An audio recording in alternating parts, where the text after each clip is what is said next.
Vigno Sud Radio a le plaisir d'accueillir Antoine Carteron du château Penin à Bordeaux. Bonjour Antoine. Bonjour à tous. Alors racontez votre histoire familiale. Vous étiez chez des stars du conseil en stratégie, Bain et compagnie. Étienne dirigeait une filiale de la Poste. Puis alors un jour, vous avez décidé de tout plaquer pour devenir vigneron.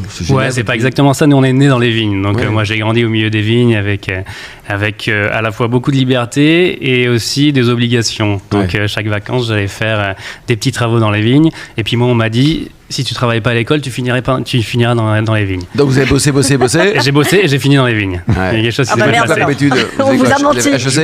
Ouais, je fais une prépa, une école de commerce. Ouais. C'est quelle commerce? Et moi, j'ai fait le Lyon. Le M Lyon, très belle école. On salue Isabelle, sa présidente. Voilà. Alors. Et donc j'ai d'abord eu une première carrière où effectivement j'ai bossé à Paris dans le conseil et dans une start-up. Et puis on s'est toujours dit avec mon frère qu'un jour on reviendrait. On est passionné de vin. C'était vraiment notre quotidien. À quel âge vous avez décidé? Vous êtes le plus jeune ou le plus vieux? Moi, je suis le plus vieux des deux. Ouais. Je suis le plus vieux des deux. Je pense qu'on s'est toujours dit qu'on finirait. Et en même temps.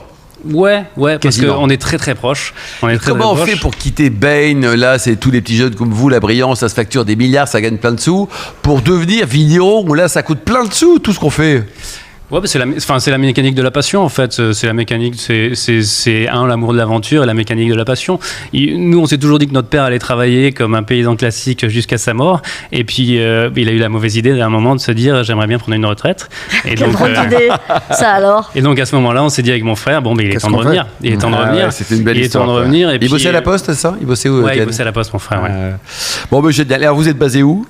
On est à Génissac, nous, c'est un petit village à 5 km de Saint-Émilion à vol d'oiseau. Donc, c'est dans la zone de l'Entre-deux-Mers. Ouais, voilà, dans la zone de l'Entre-deux-Mers. Hélène. Et alors, à 35 ans, retourner sur les bancs de l'école, vous étiez les plus vieux étudiants de votre promo, non? Ouais, on était les petits vieux. Les petits vieux, très, très assidus. Vous aviez le double de l'âge des autres? Ouais, il y avait un petit décalage. C'est génial, en fait, parce que c'est un moment où on se remet à apprendre et à apprendre avec passion ce qu'on n'a pas forcément eu pendant nos premières études. Quoi. Ouais. Après, l'avantage d'être quand même dans une famille de vignerons, c'est que vos stages se sont faits dans des domaines plutôt sympas. Ouais, effectivement. Moi, j'ai eu l'occasion de travailler au Smith Olafite, de faire des vinifs là-bas. J'ai fait une saison aussi domaine de terre brune à Bandol, que j'aime beaucoup, chez Ronald de Lille. Ouais. Mon frère a bossé chez Cuiron. Donc oui, on a eu l'occasion de... C'est ça, c'est bon, vous n'étiez pas dans une coopérative de 3000 vignerons. Et encore, Hélène, ça s'appelle une expérience. Il y a aussi de très bonnes caves coopératives. Il y en a d'excellentes. Mais tant qu'à faire, autant apprendre directement avec Dieu plutôt qu'avec ses saints, si je peux me permettre. En 2022, vous voilà aux commandes tous les deux. Et puis vous dites finalement Bordeaux c'est souvent un premier vin, un deuxième vin, éventuellement un troisième. Nous on va pas faire du tout comme ça. Ouais, en fait Bordeaux il y a un X, donc c'est pluriel et c'est un peu ça notre idée, c'est se dire en fait il y a plein de terroirs, il y a une belle diversité et cette idée de tout assembler pour faire un melting pot des terroirs, des cépages, ça nous plaisait pas vraiment. Notre but c'est d'exprimer un petit peu chaque histoire derrière chaque terroir. On voit des vraies différences en cuve, on voit des vraies différences quand on les vinifie et donc l'idée c'est de les raconter, voilà. Donc effectivement, donc ça vous amène à faire carrément une dizaine de cuvées. Ouais. 10 cuvées. On fait une dizaine de cuvées. C'est rare à Bordeaux. La propriété est assez grande. Hein. Combien d'hectares vous avez? On a 40 hectares. C'est grand. Et ma grand-mère était du bas du village, mon grand-père du haut du village. Donc on a des terroirs un petit peu partout. Ça fait combien de bouteilles en tout? 200 000 à peu près. Donc le bas c'est des graves sableuses, le haut c'est des argilo-calcaires, des types de terroirs qu'on peut avoir au sein de couleur, vous avez quoi comme couleur, Antoine? On a du rouge, du blanc, du clairet et du rosé, voilà. Ah tiens, parlons du clairet, parce qu'on arrive au début d'été, là il commence à faire très chaud, et vous en avez même 2 des clairets. Ouais, on en a 2. En fait, c'est un vin auquel on est assez attaché pendant longtemps. C'était le vin de famille qu'on a toujours fait. Nous, on fait du vin depuis 150 ans. C'est quoi du clairet?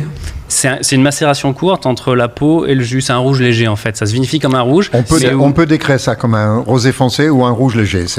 Dans la façon de vinifier, c'est quand même plus proche d'un rouge léger. L'idée, c'est de laisser les peaux macérer un petit peu avec le jus pour essayer d'extraire tous les arômes qui sont dans les peaux. Une légère trame tannique. Et puis, on a ces jolis fruits nets, brillants, ces petits fruits rouges acidulés. On a la rondeur du merlot. On a une finale bien fraîche. Moi, personnellement, c'est un vin que j'adore. Je trouve que cette appellation n'a pas été assez promue, sauf par des gens comme vous, parce que depuis et par les Anglais votre père aussi défendait bien le clairet. C'est le vin idéal pour l'été, parce que ça va avec tout. C'est frais. Et il y a du corps, il y a du caractère qui permet de s'associer avec la viande, avec une grillade. Quelle température, Antoine, de service selon vous l'été? 12-13 degrés. 12-13 degrés. Dans quelques secondes, David va nous dire que ça marche très bien avec un poulet grillé. Oui, aussi. Mais tout marche poulet avec rôti, un c'est anglais ça. grillé. On fait bien Poulet griller rôti. l'anglais. Quand quoi. vous avez un doute, poulet rôti. Poulet rôti. Non, mais cela dit, je suis comme David, je milite effectivement pour le poulet. la reconnaissance du Clairet, pour le poulet si vous voulez, mais pour la reconnaissance du Clairet, parce qu'effectivement, je suis assez d'accord, un plateau de charcuterie, ça tombe sous le sens, mais même des poissons, ça marche très bien aussi. C'est très sympa. Ça marche Et vraiment avec beaucoup c'est à la beaucoup fois de ancré choses. dans l'histoire de Bordeaux, c'est le vin qu'on faisait il y a 1000 ans. Hein. Ah oui. C'est le vin qu'on faisait au Moyen-Âge. C'est pour ça que si vous allez à Londres, on parle encore du claret, parce que le vin historique de Bordeaux était un vin pâle. Et puis c'est un vin super moderne, parce qu'effectivement, ça va avec l'évolution de la gastronomie et notre façon de. Et dans le vignoble, Mon père appelait tous les vins rouges de Bordeaux claret. Tous les vins bien sûr. rouges, quoi. Oui, oui. Et votre frère et vous, comment vous répartissez le boulot, Antoine et Étienne? Alors, la façon classique, c'est un qui fait le commerce et un qui fait le vin. Ouais. Bah, nous, on fait pas ça. Ça nous intéresse pas. En fait, on pense que la beauté de ce métier, c'est à la fois le faire et le partager. Ouais. Et donc, on fait tous les deux.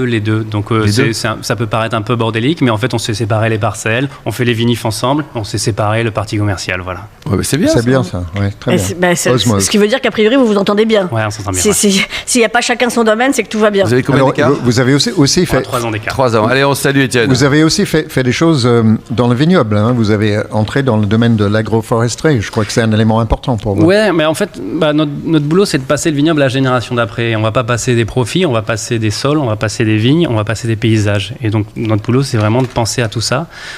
Et donc, ça nous a amené, notamment avec l'agroforesterie, à se dire, en fait, travailler sur la biodiversité, ça a du sens.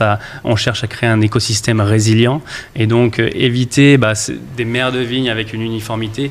Pour nous, c'est important. Et c'est important aussi parce qu'on se balade dans les vignes tous les jours. Antoine, la gamme de prix, ça va de combien Ça va au de 8 Château à 20 Penin euros. De 8 à 20 euros. Donc c'est aussi un super rapport qualité-prix. Un Bordeaux, David, on Ouais. pense souvent au vin cher, mais il y a des super plans comme celui d'Antoine et Étienne. quoi. C'est dans les meilleurs rapports qualité-prix en France, les vins de Bordeaux de cette région. On dit un Et, petit mot sur les rouges peut-être? On dit un petit mot sur les rouges, notamment, on va dire les vins les plus chers, parce qu'effectivement, souvent, quand on dit, oh là, les vins les plus chers à Bordeaux, c'est terrible. Là, les vins les plus chers, en effet, ils sont à 20, 21 euros. Les Cailloux, la Fleur Pénin. Ouais, les cailloux, c'est un parcellaire.